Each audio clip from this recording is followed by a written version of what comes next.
You see, you find people all the time saying, I've been reformed. I've been rebuilt. It's not enough. You can't. Oh, you can have that feeling of reborn, have that feeling of reformation, but it doesn't mean you're born again.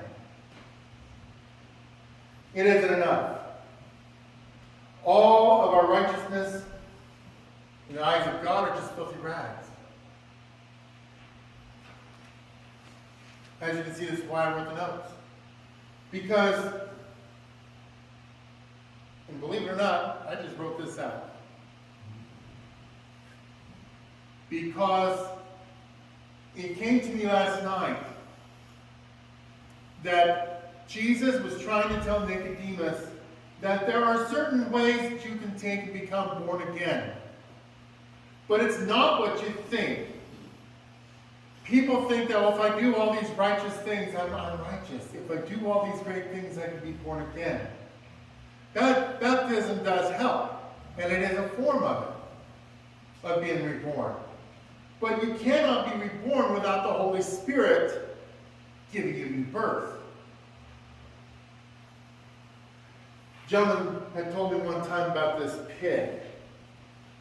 He said if you take a pig, clean him up, bathe him, and spray him a Chanel No. 5 and all the colognes and perfumes, and put a ribbon around his neck, put him in your living room, you can sit back, stand back, and just say, I got a new pig. I've got a new pig. He's turned into a perfect gentleman. Look at him sitting over there.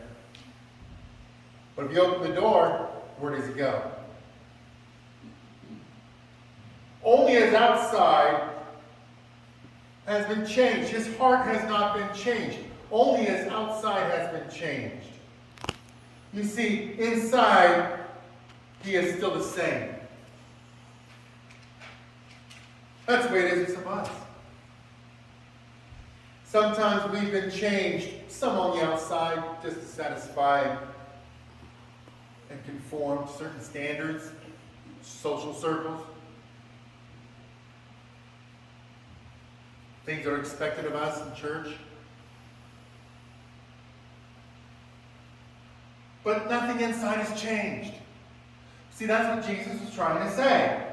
Nicodemus, you have to be changed on the inside.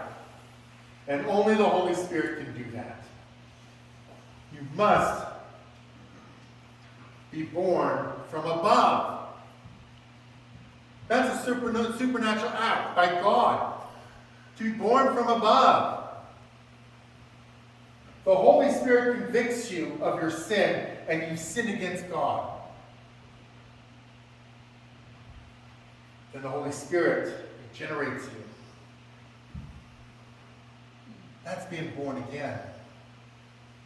Then the Holy Spirit comes to live in your heart, to help you in everyday life. By being born again. And you don't have to be alone. You don't leave here alone. God goes with you. He stays with you. From now on. To give you joy. To help you produce fruit.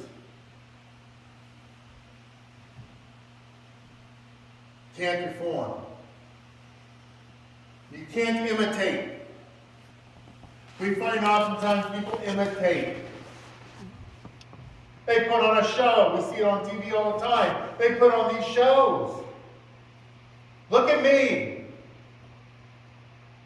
I am a righteous person. I have been born again. But down inside, they haven't changed.